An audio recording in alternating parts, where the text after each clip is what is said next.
Srimad Bhagavatam, translation and commentary by His Divine Grace Srila A.C. Bhakti Vikasa Swami Prabhupada, Canto 6, Chapter 17, Text 33. Up to 6:50. It's pretty. 7 o'clock. Okay. Na. He. Asya. Asti.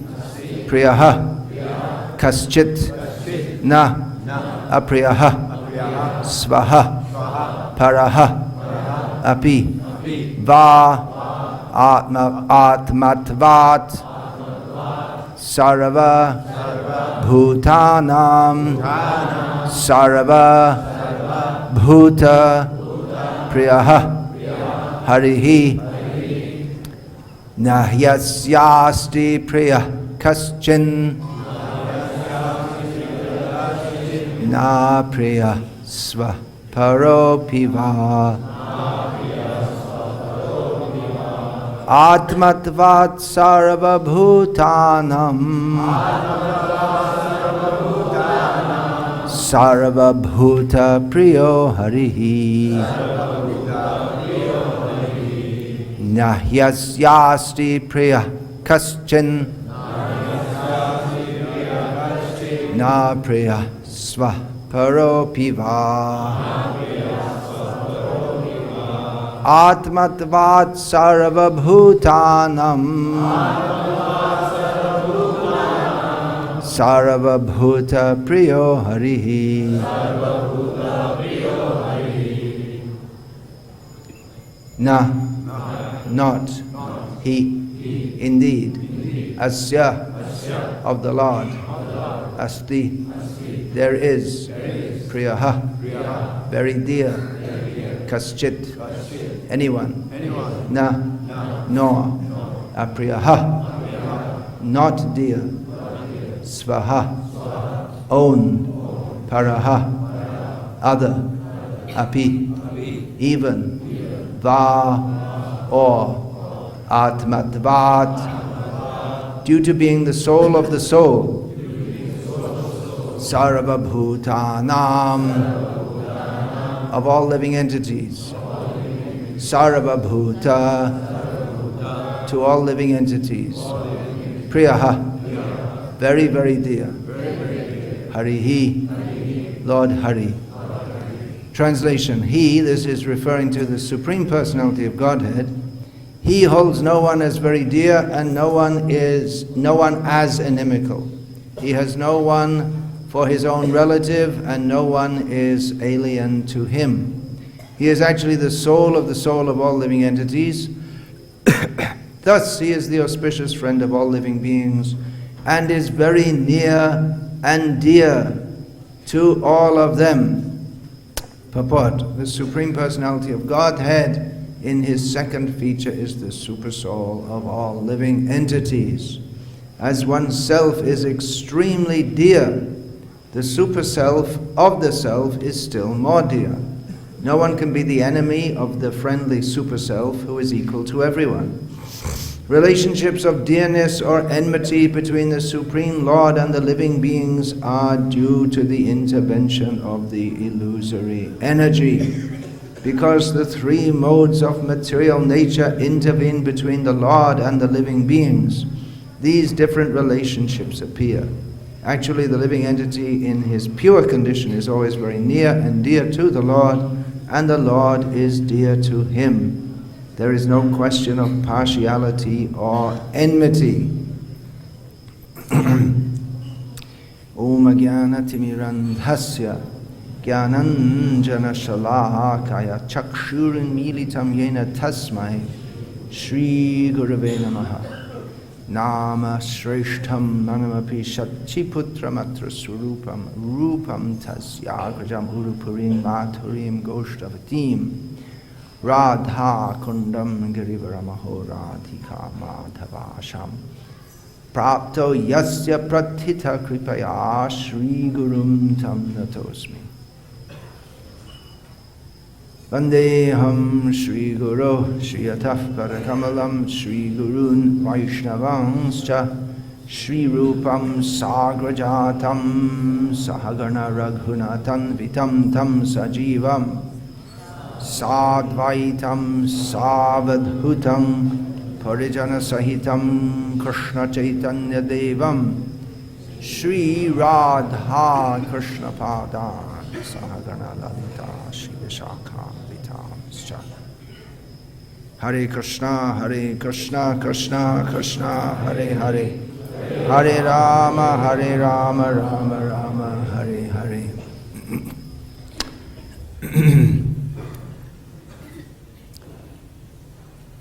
And we all come for the Bhagavatam class to get encouragement in becoming dear to Krishna, is it not?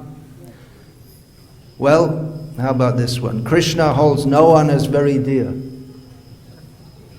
There you go, that's the translation. Krishna doesn't think of anyone as very dear, so you can go back to Delhi and sit in the smog and be miserable if you came from Delhi. What is all this about? Krishna holds no one as very dear. And then at the end of the verse, giving the translation, he is the friend of all living beings. No one is dear. I'm a friend of someone, but I don't like him. Doesn't seem to make any sense. What's going on here? Well, we could either reject the Bhagavatam as being incomprehensible, gobbledygook, or we can try to understand it through the agency of the devotees, as Sri Damodar told, Sri Damodar Goswami, the secretary of Sri Chaitanya Mahaprabhu, told a poet from Bengal who thought he had some idea of Krishna, but Sri Damodar wasn't very impressed with him. He said, "Jao Bhagavata Paro Vaishnava Sthane Ekanta Ashray Karo Chaitanya Charane." He said, well, you don't understand. You think you understand, but you don't understand. So you better go and study the Srimad Bhagavatam from a Vaishnava, taking full shelter of the lotus feet of Chaitanya Mahaprabhu. So Srila Prabhupada has very kindly translated this Srimad Bhagavatam. The concepts here are quite foreign to the concept of God as described in the Srimad Bhagavatam is in many ways foreign to that of the Western people who were, during Srila Prabhupada's manifest presence, the main audience for Srila Prabhupada's books. There's a general idea in the Western world that there is a God. But who is that God? Or what is the nature of God? There's very little idea. The Srimad Bhagavatam is the science of Godhead. Bhagavat Tattva Vijnanam Mukta Sangasya Jayate. By understanding which, one can become free from material life, from everything, all material attachments. That again, there's no idea in the Western world of becoming free from material attachments. The general idea is that God, for those who believe in Him, He helps us to enjoy material life. And when we go to heaven, then it's just a replica of this world, but it's better. There's no going to work, and there's no factories, and there's no smog, and everything's nice. But basically we're there to enjoy ourselves. So the Bhagavatam gives a very different perspective. Here it says no one is very dear to him. In the Western world, especially in the Jewish tradition, there's the idea that God is our God. We are the chosen people. But here in the Bhagavatam we see, and this will be, now this section is toward the end of the 6th canto of the Bhagavatam.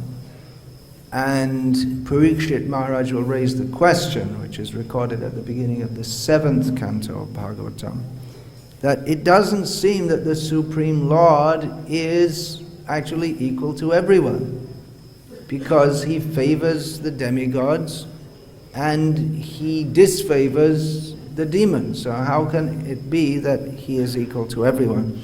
So it appears to be very important to the followers of Vedic culture that the Supreme Lord is equal to everyone. He is the Supreme Brahman, from Yatova imani bhutani jayante, from whom all living beings and everything that is comes. So how can he be partial to one? How can he favor one over the other? If it's accepted that the Supreme Lord is the Supreme Father of everyone, the source of everyone. Aham bija, what is this? Bija pradapita. He's the Father of everyone. So it would be expected that he is equal to all. There may be a good son or there may be a bad son, but he doesn't disfavor the bad son and favor the good son. They're all his sons. He loves them all. So that concept is very important in Vedic understanding. The idea is that, of course, God is of his own nature. He's independent. We can't dictate how he is. But at the same time, it's expected that because he is all, God is all good, there's no contamination within him, as there is in this material world. In this material world, there's the concept of friends and enemies. This person is my friend because he acts in a way that is conducive for my promoting my sense gratification. This person is my enemy because he's a competitor in my sense gratification. But the Supreme Lord, by his character, he is above that. He doesn't have such petty feelings. And another reason is that anyway, he's got nothing to gain from anyone. Kuch lena dena nahi kisi se. He has nothing to gain from anyone, nothing to do. He's self-sufficient. He's Atmaram. He's fully satisfied in himself. And he doesn't have an attitude for sense gratification as we petty beings do. So he must be equal to everyone. Otherwise we can't accept such a person as God. It's expected that ultimate reality is all good, so there can't be such petty motives within him. Then the question comes up, Parikshit Maharaj asks that, how is it that he favors, it's specifically stated, Indrari vyakalam lokam hridayanti yuge yuge. He comes to particularly to favor the demigods. In every age he comes to favor the demigods. So why is that? If he's equal to it, he kills the demons. So that is explained by Shukdev, and in that whole story comes up of Shishupal, and then relating back to the 3rd canto of Bhagavatam, how Krishna is equal to all. He constitutionally, inherently, he loves all equally, but he behaves with all living beings differently according to how they reciprocate with him. Yayata mang prapadyante tangs tathaiva bhajami aham. Just like a man may have a good son and he will reward him, and he may have this is a rough example, and a bad son, he may punish him not because he hates the bad son or has any or wishes him badly. He may think, oh, why is he treating me badly? He doesn't like me. Why is he rewarding someone else? But for rectification, he may treat the the bad son, the misbehaving son, in a way that the badly behaving son thinks that my father doesn't like me, but that's a misconception. And also to protect the good sons from the bad sons, just like there's a jail, as Srila Prabhupada sometimes gave the example, that when the government builds a new city, they'll make a jail also. Why should they make a jail? There are no criminals yet. But it's understood that there are criminals in human society, so a jail will be required. So what is the purpose of the jail? For punishment? That punishment should be for rectification. In America, they call the jails, what do they call them? Rectification? Reformatory center. They have euphemisms for everything. Reformatory center, it means a jail. And another reason is to keep the baddies away from the goodies, because the goodies want to be good. Good people want to be good among themselves. Recently, about a year or two ago, in America, the parole petition came up for Charles Manson, who is a notorious murderer in California. So the people, no way. He was famous when we were young. He was chanting Hare Krishna also, wasn't he, when he was killing people? That came up. I seem to remember. So there was an outcry. He cannot be given parole. We don't want him. And then he's going to start killing people again. So the purpose of the jail also is to prevent the bad people from doing bad things to good people, so that good people can get on with their life of sense gratification in the material world. But as the material world is meant as a place of rectification, the good people in Krishna's plan, the best of the good people, they're not simply interested in leading a pious life, but they act for the sake of purification. Yoginam karma kurvanti. What's the next line? Atma Shuddhaya. They act, everything they do for the purpose of purification.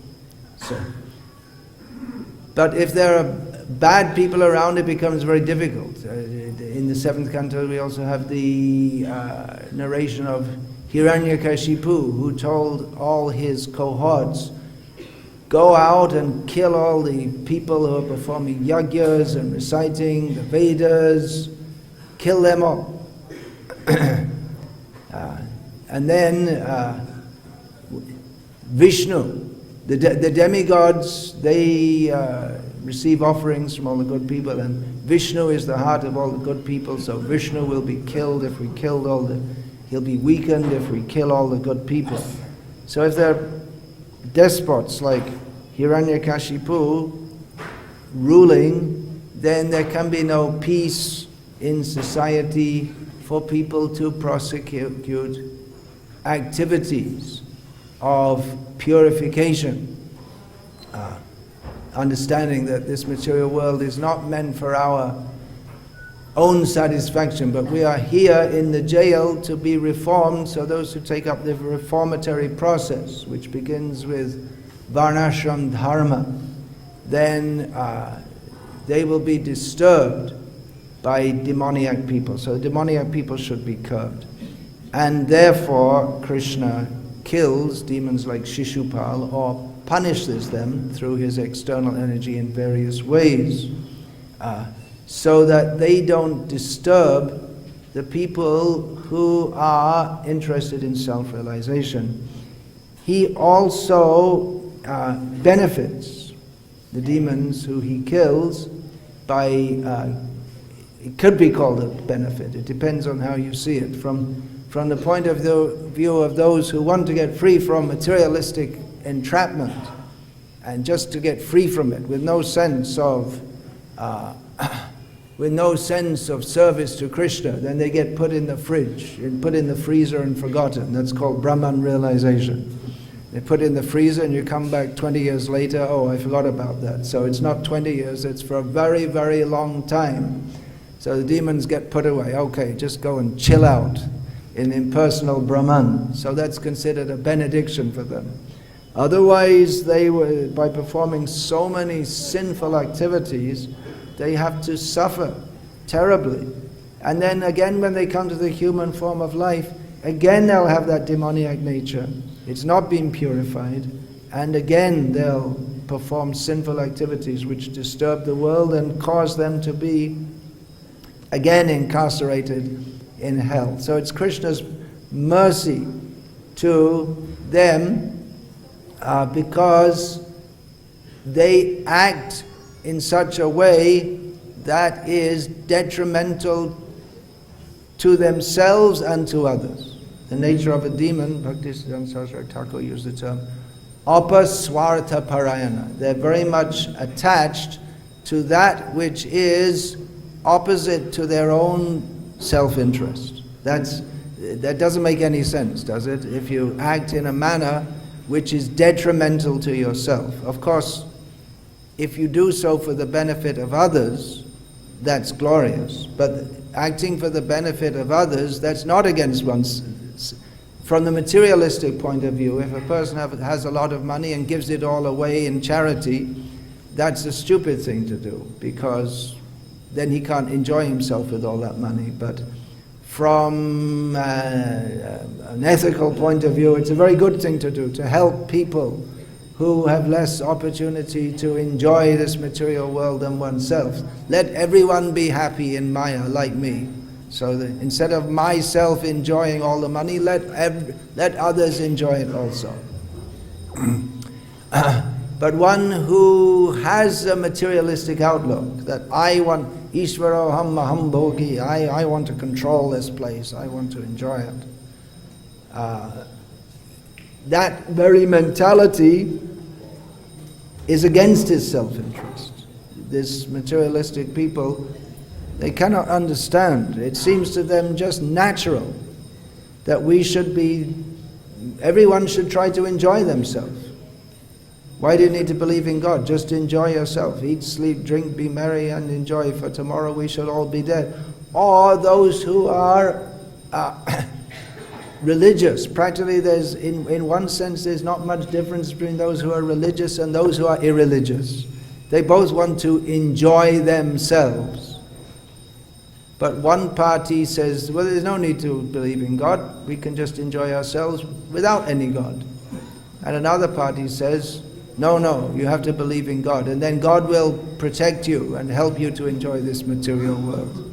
And then when you can go to heaven and enjoy yourself there also. As one of the archbishops of Canterbury, the head of the Anglican and related churches, said, when he was asked, what do you want to do when you go to heaven? They presumed he was going to heaven, although according to Vedic understanding, cow eaters,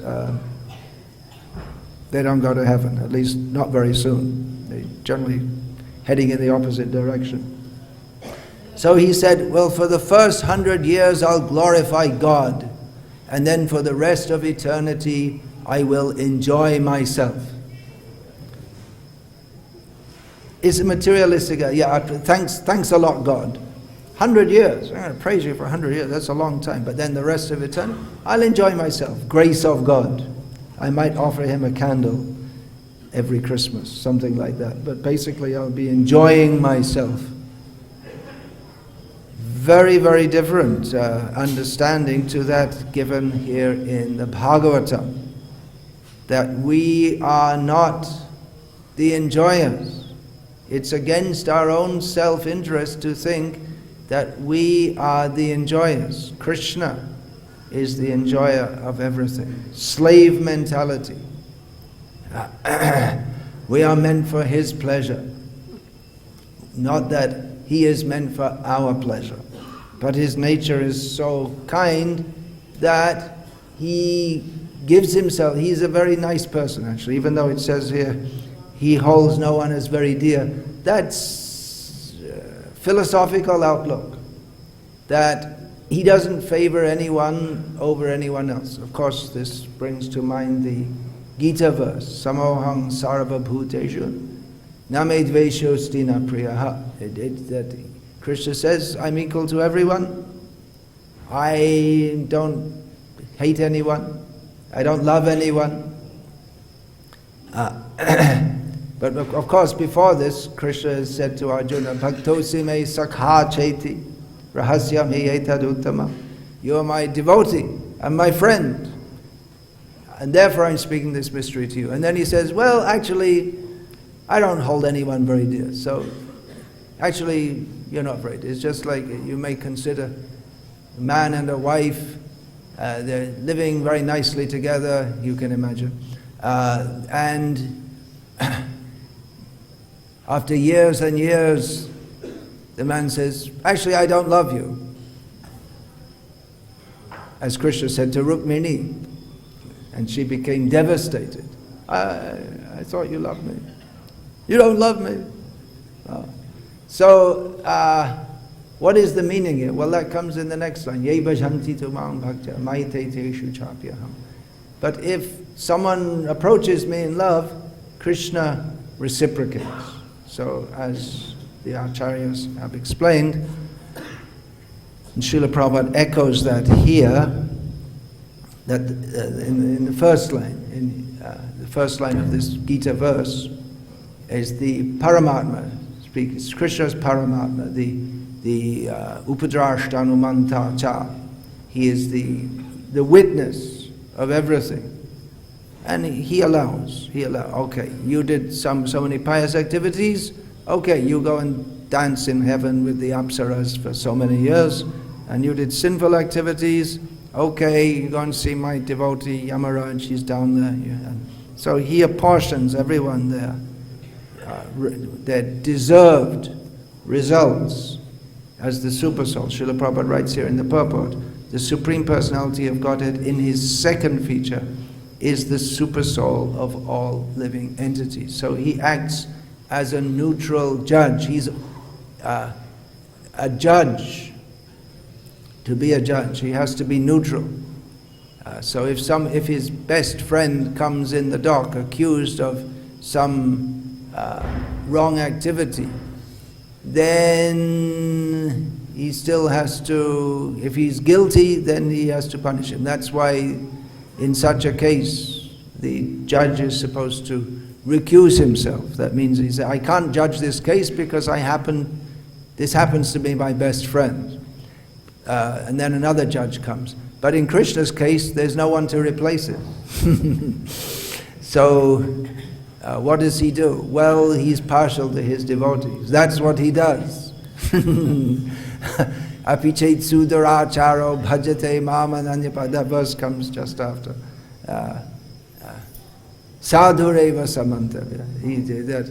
Well, yes, I have to be neutral here, but this is my devotee. I'm not going to punish him. He's a devotee. He's a sadhu. But he's doing so many things wrong. Yeah, okay, but he'll let him go on doing his devotion, and then very quickly he'll become dharmatma. He'll become fully, properly situated. Actually, he's already fully, properly situated. Just there's the difference between an unripe mango and a ripe mango. It's already on the way to being a proper mango. It's still a mango. You can't say it's not a mango, but it's just in a different state. And if it remains on the tree and doesn't become detached from the tree, then in due course it'll become a fully ripe mango. So Krishna, constitutionally, he doesn't favor or disfavor anyone. Even theoretically, if Duryodhana had said, let's not fight, let's be friends, then, of course, couldn't trust him because he always has his own interest at heart. But that's there with Vibhishana. He came, Rama accepted him. Others didn't accept, they weren't prepared to accept him. He's a demon, he's a Rakshasa, you can't trust these people. But Rama, he can understand that Vibhishana is coming with a sincere intent, and therefore he accepted him.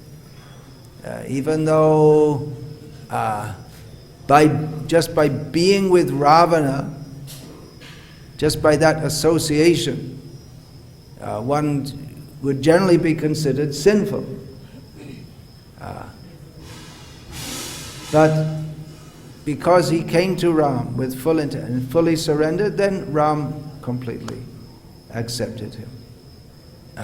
But it doesn't work round the other way. If a devotee becomes like a demon, Krishna still remembers his good activities. So in this way, Krishna is actually, he's not a good judge, if you want to take it from the materialistic point of view, because he's too lenient.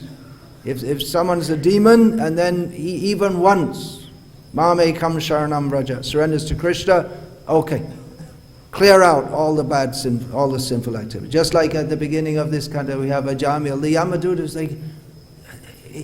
it's impossible. How can he be?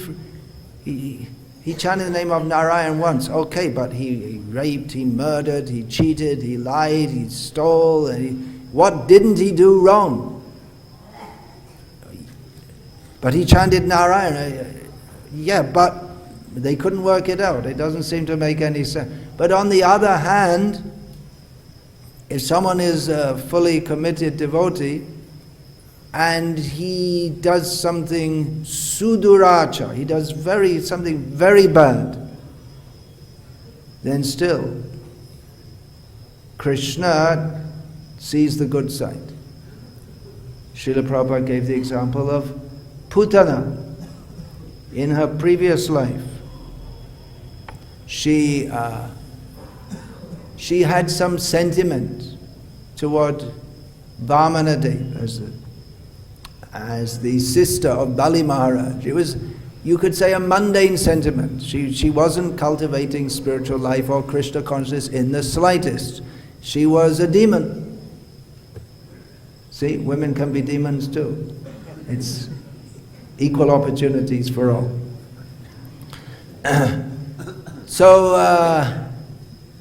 But when she saw Vamana, she had some natural affection. You may wonder, how can a demon have natural affection? The Hiranyakashipu also had natural affection for Prahlad. He thought, oh, my nice boy, he's being trained to be such a good demon like me, and together, when he's a bit grown up, we'll go together and harass all the universe together. Oh, what a nice boy. So demons may also have affection, although it's demoniac kind of affection. So when she saw Vamanadev, she had no spiritual vision. She thought he was an ordinary boy. But she thought, oh, what a nice young boy. I would like to, who is that lucky woman who has suckled him at her breast? I would also like to do so. So she had some motherly affection. And then when Vamanadev cheated Bali out of the whole universe, which means Ratnamala, the sister, and they all got kicked out. With great endeavor, they conquered the universe, they conquered the planet of Indra, and very simply, in a very short time, Vamanadev, just by cheating them, just threw them out. It's Vishnu again! Oh no! Hiranyaksha, Hiranyakashipu, and now it's Vishnu again, has messed us all up. So then she became, and she wanted to kill him. So as Putana, as she came again, she had the opportunity to at least to attempt to kill him. And she had the opportunity, because she wanted to feed him her breast milk. So she had the opportunity to attempt to do that also. But when Krishna killed her by sucking out her life air, then Krishna remembered. Actually, she had a motherly affection toward me, even though it was mundane and mixed up with demoniac desire. So Krishna remembered that. So if anyone acts in devotional service, Krishna remembers that, and he doesn't. He'll remember that. If someone does something bad, he won't remember that. If someone does so many things bad and takes the devotional service, Krishna forgets all the bad things. And if someone's a devotee but he does something bad, Krishna's willing to forgive him and rectify him. Of course, devotional service is not cheap, and one cannot, in the name of bhakti, perform all sinful activities. That is a great misunderstanding. But at the same time, we can be confident that Krishna loves us. He is dearest of the whole of Vrindavan is just, the whole area is just based on the principle of love of Krishna. Specifically love of Krishna. Love, many people talk of love in a very general way, but love all beings, love everyone, but not Krishna. Why Krishna? Why you concentrate? You should love everyone. Very broad and general way, but Vrindavan is especially for love of Krishna. Gopalesha Hajja Priti Brajavashi Prati. And Gopal himself, he also loves the Vrajavasis. The Vrajavasis, they love Krishna, and Krishna, he loves them. So we won't find any four-handed Krishna in Vrindavan, who's being very neutral to everyone. But he is Dvibhuj, Murlida, Shamasunda, who is very dear to the devotees. The devotees, they can give up everything, renounce their big opulent homes and big positions, just like the 6 Goswamis, and come to Vrindavan and live on the mercy without considering, how shall I live, and search for Krishna. The ideal of that is the 6 Goswamis. Srila Prabhupada was living like that in Vrindavan. He left Vrindavan, he came back, and he built this temple which changed the course of history of Vrindavan. Was previously a small rustic town with no proper roads, no cars. Between here and Vrindavan, we could say it's Vrindavan, but between here and Vrindavan there used to be fields and peacocks.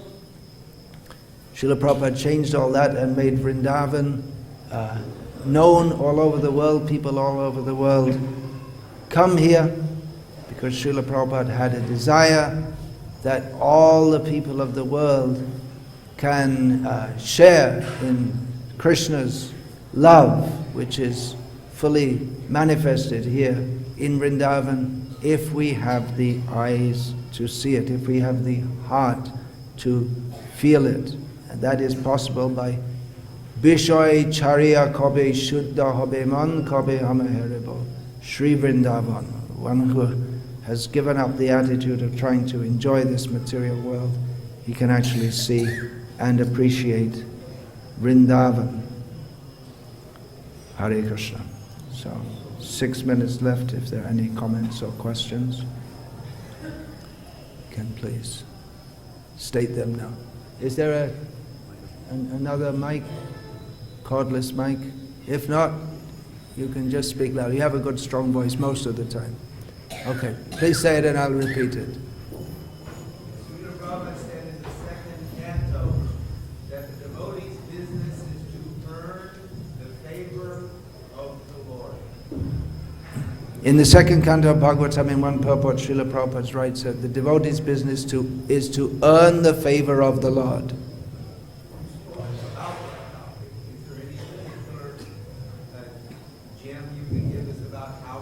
Is there any gem I can give about how to earn the favor of the Lord? One should, to earn the favor of the Lord, one should live like Haripada Prabhu and his wife, who led a responsible householder life for so many years, and in their old age traveling together and preaching Krishna consciousness. So that's a suggestion. Got ya. Anything else?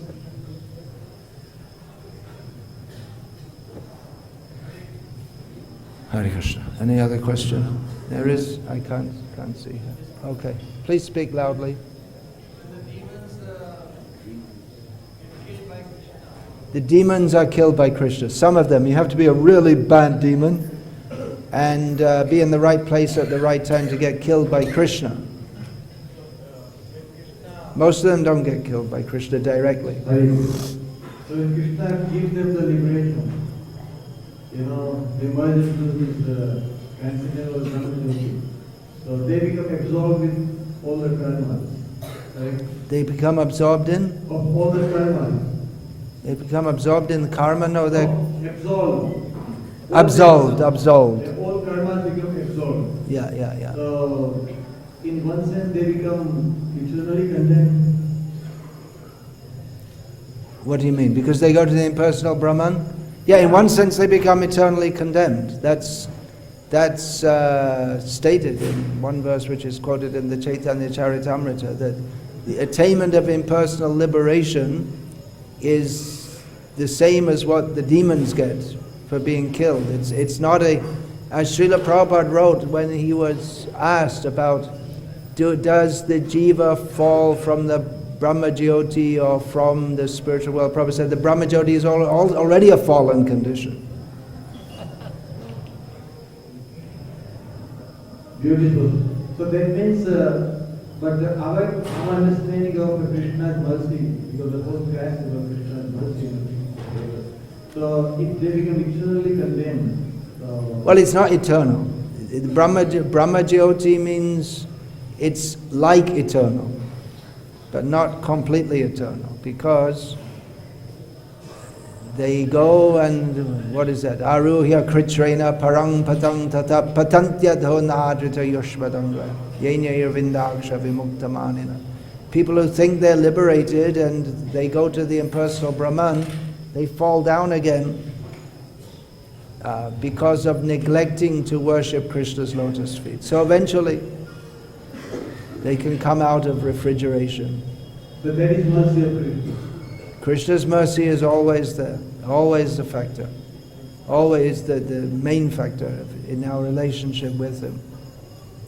It takes a long time. Long time. Forget it. Just stay here in Vrindavan and go to Krishna. Don't go to the impersonal Brahman.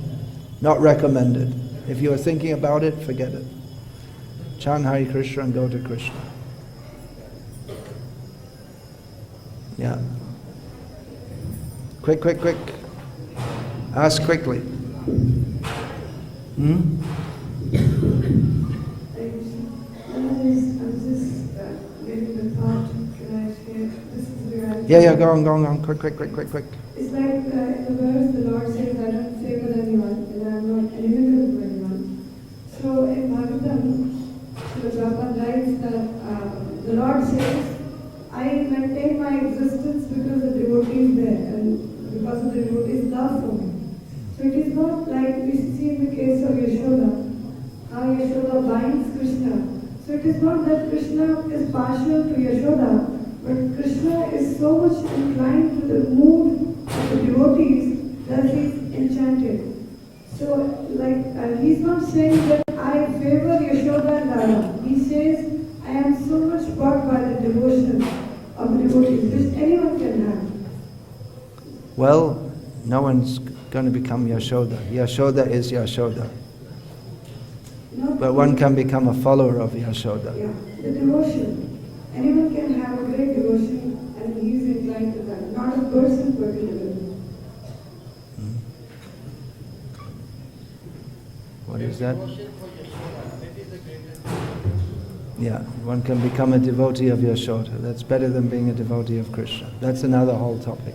That's our prerogative. So we'll finish there, no? Hare Krishna.